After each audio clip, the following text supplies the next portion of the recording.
Família Leanda, seja bem-vindo aí ao nosso canal. Vamos viver maçonaria. Esse amigo irmão que vos fala é Jair Gomes. Meus irmãos, presta atenção nessa introdução. Reza a lenda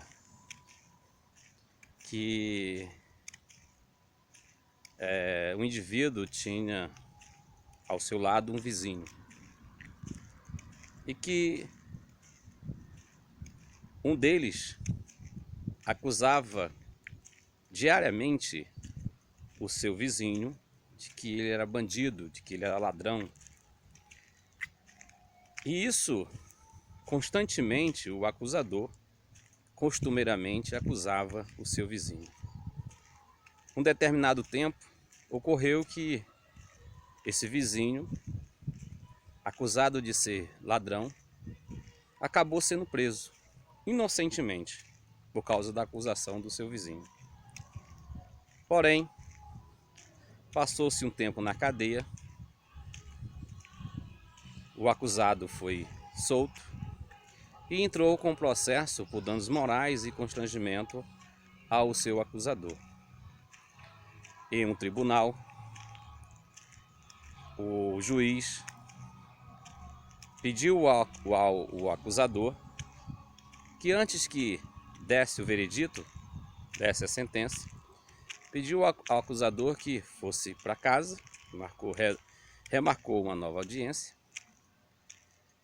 para o outro dia e que esse acusador escrevesse num papel todas as acusações que ele tinha feito àquele inocente. Assim foi feito. O acusador, ao chegar em casa, escreveu todas as acusações, todas que ele tinha feito nesse tempo. E aí, no dia da audiência, retrocedendo aqui, o juiz pediu que quando ele viesse à audiência, o mesmo pegasse o papel que ele escreveu, todas as acusações, rasgasse em pequenos pedaços. E no percurso do caminho até o tribunal, ele fosse soltando esses pedaços até chegar ao tribunal. E assim ele cumpriu. Diante do juiz, o juiz, ao tomar a fala, disse para o acusado: antes que eu venha dar o meu veredito, eu vou lhe pedir outra coisa, mais uma coisa. Retorne todo o percurso que você fez antes de chegar aqui e recolha todos os pequenos fragmentos do papel que você rasgou. E assim eu vou dar o meu veredito. Então o acusador retrucou e disse: Vossa Excelência, é impossível que eu faça isso. Fato é que quando eu vinha no caminho, chovia e os pedaços de papéis devem ter molhado. E não só chovia, mas também ventava. E o vento pode ter levado os pedaços de papéis. É impossível eu recolher todos os pedaços do papel. Reflita nessa lenda. E depois eu darei o veredito que o juiz deu em relação ao acusador. Bem, eu venho falando nesses dois últimos vídeos sobre o que consiste a história da maçonaria, sobre o que consiste os escritos que chegam até nós. E ontem eu faço parte de um grupo maçônico, onde eu postei o meu vídeo, esse vídeo que eu falo filosoficamente sobre a história. Não falo da história, eu falo de uma forma filosófica para que os irmãos venham questionar o que consiste a história da maçonaria. E eu me deparei com um irmão que demonstrou um conhecimento histórico da maçonaria, que de certa forma, ao você ler o que ele ia, conforme o nosso diálogo, diga de passagem, foi um diálogo bastante eclético, sem ofensas, até um determinado momento, que também passarei a dissertar para vocês. E aí, ele tentando me convencer que eu estava equivocado em relação ao que eu apresentei, que a história da maçonaria ela tem início de fato nos maçons operativos. E eu dizendo, meu irmão, você não compreendeu o que eu falei. Eu não fiz nenhum tipo de afirmação, eu não falei nenhuma verdade, eu não fui absolutista, eu simplesmente fiz ponderações, até porque eu não sou historiador. Eu não posso falar de algo que eu não consiste aquilo que eu não fui educado. Eu não posso discutir com um engenheiro mecânico, eu não posso discutir com um médico, eu não conheço de medicina. Eu sou filósofo. E dentro de um campo filosófico, eu tenho que... o que eu estudei, o que eu recebi é que eu tenho que questionar, que eu tenho que não aceitar as coisas na primeira instância. Essa é a minha natureza. E o vídeo foi um questionamento filosófico. Eu não fiz nenhuma afirmação histórica. E ele foi muito infeliz porque ele mostrava as questões históricas, citando historiadores, embasando tudo aquilo que eu falei no meu vídeo. Ele disse no início da fala dele que a maçonaria não tem de fato uma história na operatividade no contexto da Inglaterra. Mas aí ele começou a defender que a maçonaria verdadeira, dentro desse contexto histórico, nasce na Escócia. Eu, na minha simplicidade, que eu não sou historiador, eu disse, meu irmão, reveja o vídeo novamente. Eu não falo da Escócia, eu não falo da França, eu falo da Grande Loja Unida da Inglaterra. As minhas ponderações são em relação à maçonaria inglesa. Eu não citei Escócia, não citei França, não citei nenhuma outra, digamos, maçonaria. As minhas ponderações são em relação à maçonaria inglesa. E ele, não, Jair, mas você está errado. Você está errado porque a maçonaria começou na Escócia, e a Escócia tem o seu princípio de originalidade de fato nos pedreiros operativos. Meu irmão, aí eu falei para ele, meu irmão, você está embasando os meus argumentos. Você simplesmente está dando base histórica para aquilo que eu estou falando. Porque o que eu falei no meu vídeo foi em relação à maçonaria inglesa. E se você está me dando fatos históricos, está me dando historiadores renomados e dizendo que de fato a maçonaria não tem o seu princípio, a sua originalidade na Inglaterra, e muito menos na operatividade das guildas inglesas, então você está me embasando. E ele não conseguia me acompanhar. Ele dizia, não, você está errado. Eu falei, meu irmão, eu não tô, você está me dando fatos históricos. E em um dado momento, eu acredito que ele cansou, ele se irritou e postou, né, o seu narcisismo, dizendo que era advogado formado na USP,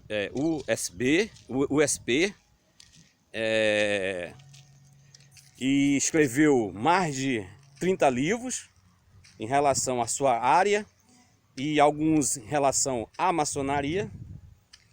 E ele disse que por causa desse entendimento secundário em relação ao que ele estudou, é que ele se baseava naquilo que ele estava falando como verdade absoluta. E aí, demos por encerrado o nosso diálogo, porque ele entrou numa questão afirmativa, dizendo que ele tinha a verdade e que eu estava equivocado. Agora, se você lembrar da introdução que eu fiz do mal vizinho, e você novamente com o teu espírito crítico, com o teu espírito filosófico, você vai pensar comigo. Você lembra da história que eu disse que os papeizinhos vão ficando no caminho e que a chuva pode levar, que os ventos podem levar? Assim é a história. Assim é a história.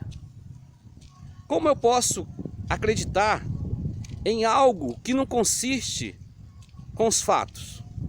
Só porque o indivíduo passou 4 anos, 8 anos, 9 anos estudando história, o indivíduo que leu, digamos, eu vou falar por mim, eu tenho 51 anos, eu lia em um mês, eu lia praticamente, ainda leio, né? Eu lia praticamente dos meus 21 anos até eu ter esse problema de vista, né? Eu lia, em um mês eu lia em torno de 4 livros, ou 5 livros. Cheguei a ler 10 livros em um mês. Mas mesmo assim, como eu posso dizer que eu tenho um conhecimento histórico, ou então na sua totalidade filosófica, porque eu li um punhado de livros? E um indivíduo que passa 9 anos, 10 anos na faculdade, tem os seus 30 anos, 40 anos, 50 anos, e agora ele se acha detentor de um conhecimento absoluto e que sua palavra não pode ser questionada. E que ele mesmo não acredita em si, porque ele faz citações de historiadores que ele acredita, porque ele foi levado a acreditar na faculdade dele, que ele pagou milhões, digamos assim, pagou milhões para alcançar aquele título, aquele diploma, e porque agora ele vai jogar na lata do lixo? Porque agora ele vai se deparar que algo que não consiste naquilo que ele falou, que ele foi educado a acreditar. Seria incoerente da parte dele. Então ele tem que defender de fato como verdade aquilo e fazer com que outras pessoas acreditem que tudo aquilo que ele está falando é verdadeiro.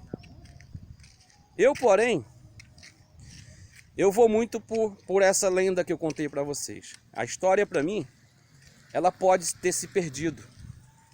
Porque se eu fizer algumas perguntas, como eu gosto de fazer, socraticamente, eu dizer... o cara chega para mim, o evangelho, os 4 evangelhos de Jesus são verdadeiros, porque a Igreja Católica o canonizou, perdão, errei a palavra, né? São os canônicos verdadeiros. Mas se eu perguntar, meu Papa, me dê os originais do livro de Mateus, me dê os originais do livro de Marcos, me dê os originais da Torá. Será que existe? Você já se deparou, você já pegou na sua mão os originais? Ou não foi alguém que disse para você que existe? Hein? Aí o cara vem querer fazer acreditar que tudo que ele se embasou, tudo que ele está embasado em relação à maçonaria escocesa, que é a verdadeira origem da maçonaria, já me traz um questionamento. Alimenta o meu questionamento e alimenta a minha ideia de que de fato nós vivemos uma mentira. No momento que você diz que há dois princípios maçônicos, historicamente falando, você alimenta a minha ideia em eu dizer que de fato a maçonaria especulativa é uma mentira, porque a partir do momento que você dá uma dualidade buscando exaltar uma verdade e a outra chamar de mentirosa, então quem está com a verdade? Os ingleses ou os escoceses? Só nessa temática, eu como filósofo, você como crítico, já nasce o questionamento. Peraí, não falamos que a maçonaria é universal? Não defendemos que ela tem um tronco único de origem? E por que agora defendemos que a maçonaria escocesa é a verdadeira e a Inglaterra é a mentirosa? Já nasce aí um questionamento. Aí é onde eu faço o papel do juiz. Eu faço o papel do juiz.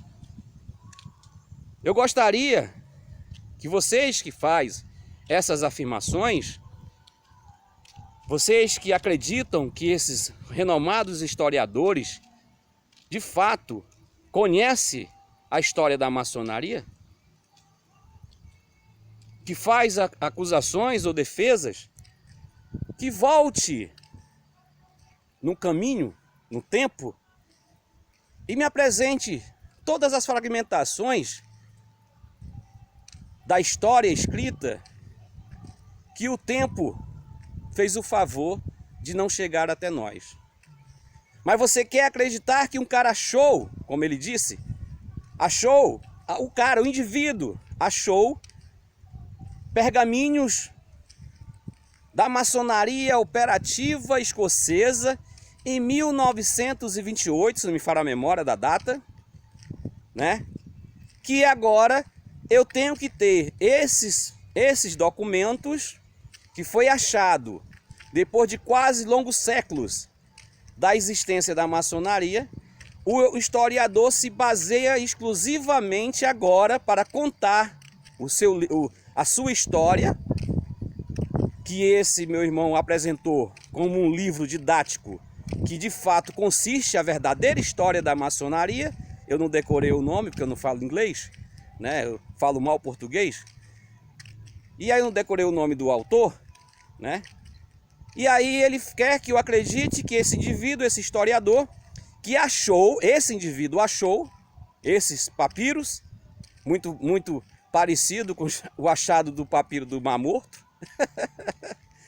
E aí ele quer que nós acreditamos, porque ele estudou em maçonologia, pagou para ter conhecimento maçônico, e lá na sua escola, na sua pós-graduação, foi apresentado esse historiador que encontrou uns papiros maçônicos de 1928, que ali está contida toda a história da maçonaria verdadeira, que é a escocesa, anulando totalmente a história da maçonaria inglesa.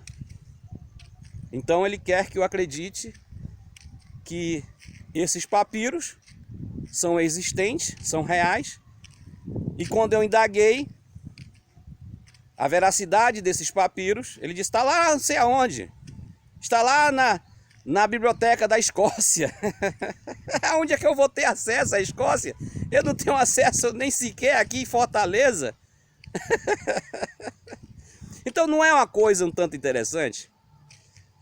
Então o juiz deu o veredito ao acusador: já que você não tem como retroceder totalmente o que você fez, algo que consiste imperdoável, porque ficou no tempo, ficou no passado, o meu veredito é que você reconheça o acusado como seu irmão. Reconheça ele como pessoa, reconheça ele como gente. E o veredito é que você diga agora em tom bem alto, para que eu possa escutar e para que todos aqui que estão acompanhando esse tribunal, que você